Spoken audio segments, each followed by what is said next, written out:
Baik, bismillahirrahmanirrahim. Assalamualaikum warahmatullahi wabarakatuh. Pada kali ini kita akan membahas pada section 8.5, yaitu lab container or orchestration with Kubernetes and OpenShift. Yang pertama-tama ini saya sudah lakukan perintah untuk menyiapkan labnya. Karena terlalu lama tadi makanya saya tidak record. Untuk selanjutnya, jika setelah muncul ini pada bagian terminal, kita diminta untuk membuka terminal baru. Kita pencet aja ini untuk ke terminal baru, new window. Oke, ini kita kontrol shift plus aja, menyesuaikan agar tidak terlalu kecil. Oke, pada instruksi pertama kita diminta untuk berpindah, kita diminta untuk login ke cluster developer user dengan memicu perintah oc spasi login spasi -u spasi developer spasi -v spasi developer spasi /. Ini ada perintah selanjutnya http://api.cp4.example.com:6443. ini kita kontrol C aja, kita masuk ke open text dialog, kita kontrol V aja, kita send.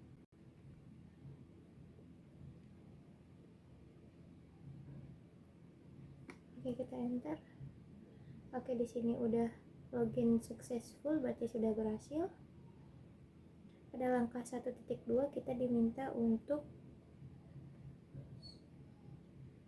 kita masuk ke ocp-lab project dengan memicu perintah oc spasi project spasi ocp-lab. Kita kontrol C, kontrol V, enter. Oke, di sini udah berhasil ya, already on project ocp-lab on server http://api.ocp.example.com:6443. Pada langkah 2, change into the d0188/lab/openshift-lab/directory. Kita diminta untuk berpindah direktori dengan memicu perintah cd spasi tanda tilde /d0188/lab/openshift-lab/. Kita kontrol C aja, kontrol V, kita enter. Oke, di sini kita udah masuk OpenShift. Pada langkah kita solution dulu. Pada langkah 3.1 kita diminta untuk try to create the development by using the development. Kita diminta untuk membuat file dengan nama development.yaml dengan memicu perintah oc spasi create spasi -f spasi development.yaml YAML. Ctrl C, Ctrl V, kita enter.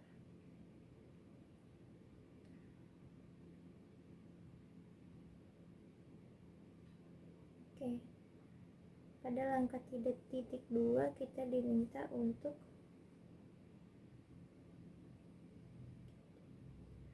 mengedit file development.yaml dengan memicu perintah gedit spasi development.yaml. Kita salin dulu, Ctrl C, lalu kita klik gedit V, enter.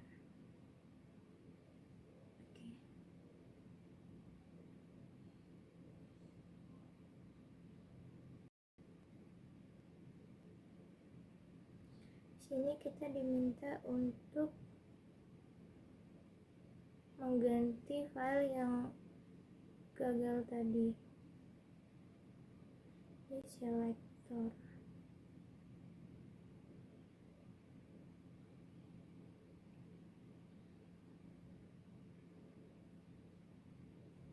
kita gedein dulu.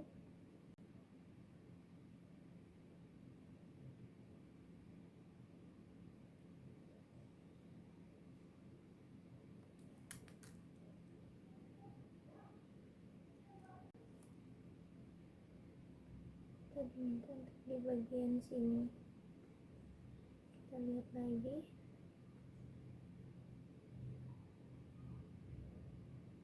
Di match labelnya. Di match labelnya kita tambahin app which is min API. Ini kita salin aja.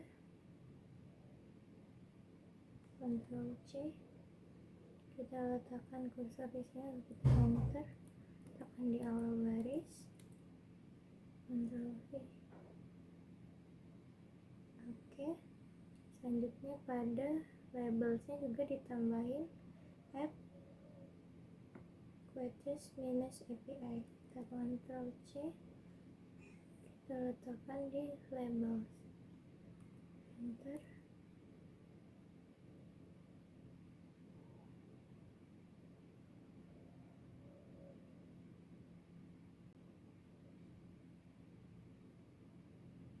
Ini udah ya.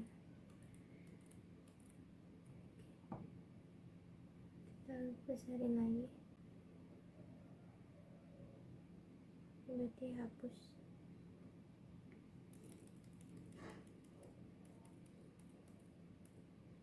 Oke. Kita lihat lagi. Queries label, queries minus API. Oke. Sini udah. Oke. Kita lihat sekali lagi. Metadata.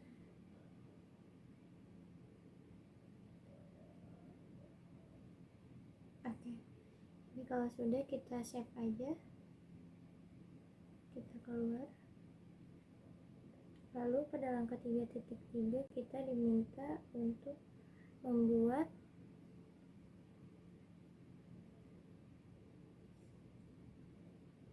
kita diminta untuk memicu perintah yang tadi. Kita Ctrl C aja, Ctrl V, kita enter. Oke, di sini udah berhasil, tidak ada kesalahan. Tadi kan terletak invalid value, sekarang sudah berhasil. Pada langkah 3.4 kita diminta untuk memverifikasi queries minus API pada aplikasi. Kita diminta untuk mengeruningnya, menjalankannya dengan memicu perintah oc spasi get spasi po. Kita Ctrl C, Ctrl V, enter. Oke, ini statusnya udah running ya. Ya, sini. Salah ini. Queries minus API running. Pada langkah 4 service.yml kita langsung aja solution perintahnya. Pada langkah 4.1 kita diminta untuk membuka file dengan nama service.yml dengan memicu perintah gedit lalu nama filenya gedit lalu service.yml.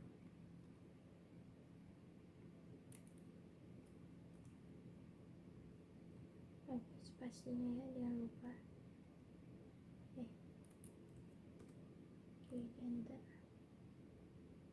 Oke, ini kita diminta untuk mengganti pada bagian port yang aslinya 3000 kita ganti jadi port 8080 ya, 80. Jika sudah, pada langkah 4.2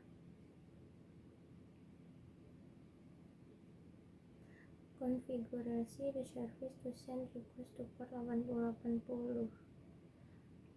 Target portnya juga kita diminta diganti 8080. Oke. Lalu pada langkah 4.3 kita diminta untuk menambahkan quotes minus API pada menu selector. Dan quotes aja, berarti kita tambahin API. Kita lihat dulu untuk memastikan, soalnya agak dulu dong. Oke, udah.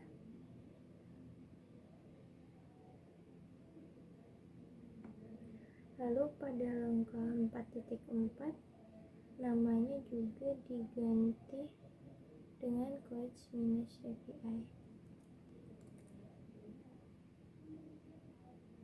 Oke, setelah dirasa selesai, kita save, lalu silang. Setelah itu kita diminta untuk memicu perintah oc spasi create spasi minus f spasi service.yml. Kita Ctrl C, Ctrl V, enter. Ya, ini sudah berhasil. Lalu selanjutnya pada langkah 4.6 kita diminta untuk memverifikasi konfigurasi service dengan memicu perintah oc spasi descript spasi service spasi quotes minus API. Ctrl C, Ctrl V, kita enter. Oke, di sini namanya juga udah keganti quotes minus API.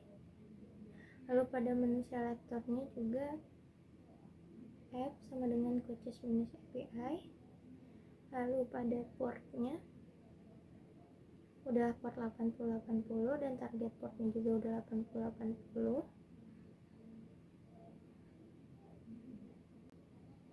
Endpoint, oke, endpointnya juga udah 8080. Oke, di sini udah. Lalu pada langkah 4.7 kita diminta untuk memverifikasi quotes minus UI dengan memicu perintah oc spasi get spasi po. Ctrl C, Ctrl V, kita enter. Oke, di sini udah ada crash log backup. Oke, udah berhasil. Lalu pada langkah 4.8 kita diminta untuk restart quotes minus UI container dengan memicu perintah oc spasi delete spasi pod spasi minus 1 spasi app sama dengan quotes minus UI. Kita Ctrl C, Ctrl V, enter. Oke, di sini udah terhapus, delete. Lalu pada langkah selanjutnya kita diminta untuk mengecek kembali statusnya dan memicu perintah oc spasi get spasi po. Ctrl C, Ctrl V, enter. Oke, di sini udah running dua-duanya. Lalu pada langkah 5 kita diminta untuk membuka web browser dengan alamat http://quotes minus UI minus ocp minus lab.f.pcp4.example.com dan punya verifikasi. Oke, ini kita salin dulu. Kita salin. Ctrl C, kita buka menu activities untuk menuju Mozilla Firefox. Kita buka aja.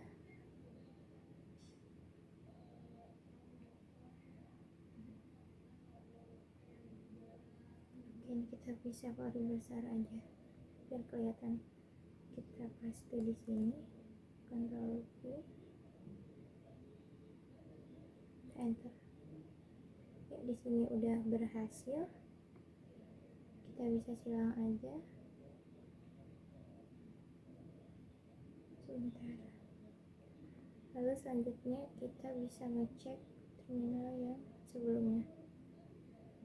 Oke, di sini udah 5 berhasil, 0 gagal. Ini kita bisa Y aja. kita bisa memicu perintah lab finish. Ada terminal yang satunya lagi.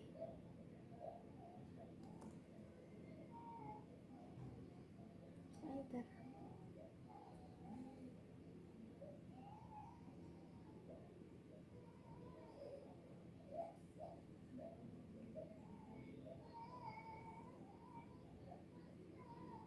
Kita tunggu aja.